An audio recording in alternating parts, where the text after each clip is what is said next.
This is a serious matter. The American people, by 80% margin, believe these sanctuary cities are wrong. It clearly makes their own cities less safe.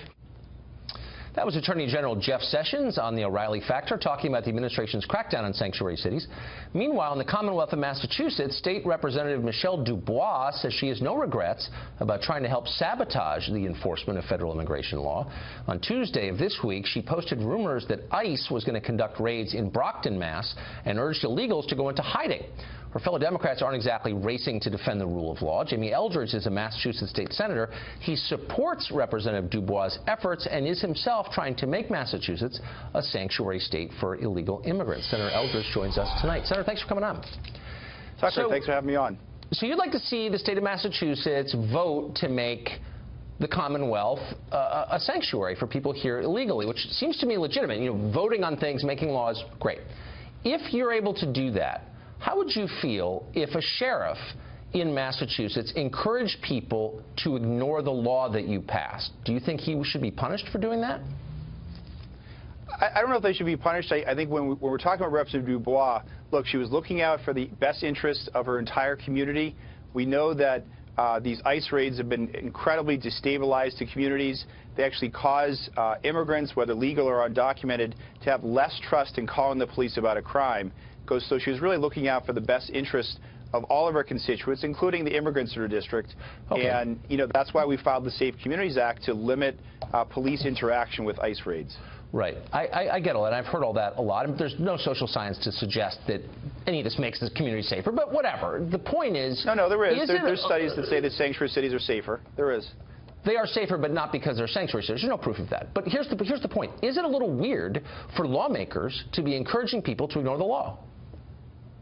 Well, look, we all have different approaches as legislators. You know, in the district I represent, when we've heard rumors about ICE raids, what I've done is reached out to the police so they can reach out and check with ICE agents to see if this is happening. Because, you know, with the disturbing Trump, in my opinion, xenophobic policies of ICE deportations, making everyone a priority for deportation if you're undocumented, we need some limits at the state level with our taxpayer dollars, with our state and local police, not only because it'll make communities more safe, but it's also something that will limit the fear that many immigrant communities are feeling right now. But I mean, can we just be real? You do this for a living. You know how this works. Trump didn't write these laws. He didn't pass these laws. He's not a legislator. He's not a lawmaker. He's enforcing laws that are on the books that were passed with a lot of Democrats voting for them. So what he's saying is... with some very disturbing executive orders. Tucker, the executive orders prioritizing everyone for deportation. The basic immigration law is clear to everyone who lives here, which is there's a process by which you get to come here, you get a green card, you get a visa of some kind, and if you don't have that, you're not allowed to be here. That's the law. It was passed by Congress. It's been that way for 240 years. Nothing to do with Trump. And so my question is, do lawmakers get to decide which legitimately passed laws they're going to try to subvert or not? Can you kind of see the problem here?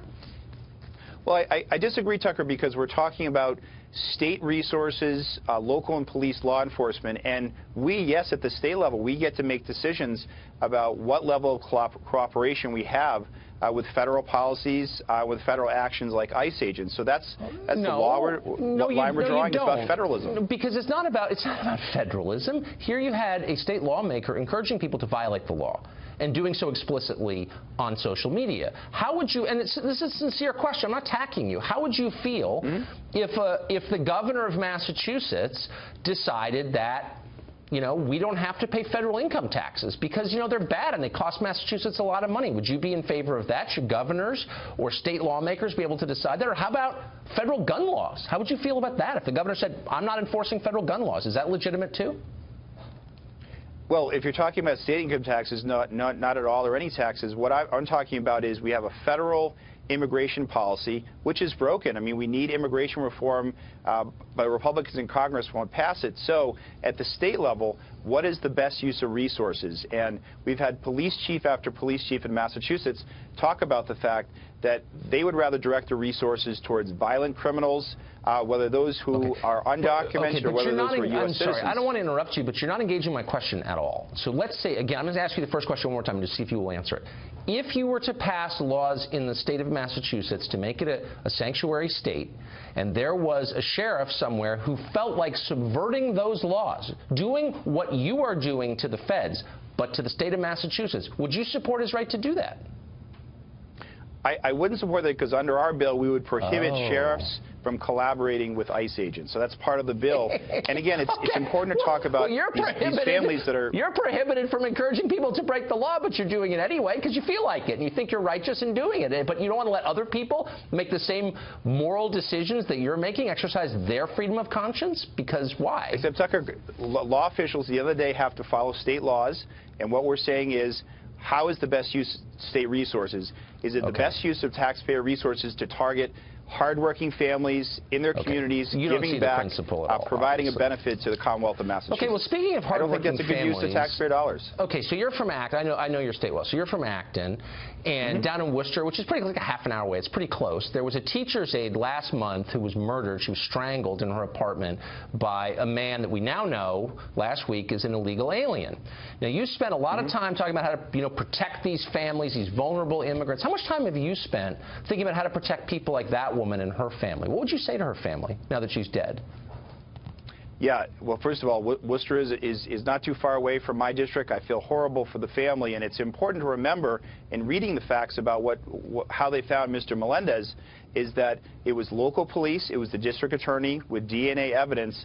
ICE agents were not at all involved in catching this person. It was a case of old police work that was able to capture this person. I get it, but he shouldn't have been here in the first place. I mean, as you know, it was illegal for him to be here. There's no dispute on that. He was an illegal alien. If he hadn't been here, he wouldn't have murdered this woman. So encouraging him to stay here, I'm not accusing you of complicity in her murder, but I'm just saying you can kind of see the connection here as a human being, can't you? Like, what would you say to her parents? Sorry? I think where I disagree with you is that if we just have a broad brush against all undocumented immigrants, you're not really creating the trust that allows immigrant communities or anyone in a community from feeling comfortable to call the police if they see a crime in their neighborhood, in their community. I've heard that talking point. For last question, who should be deported? We got 11 million odd, maybe more, illegal aliens here in America. Do all of them have the moral right to stay here? Who should we deport now?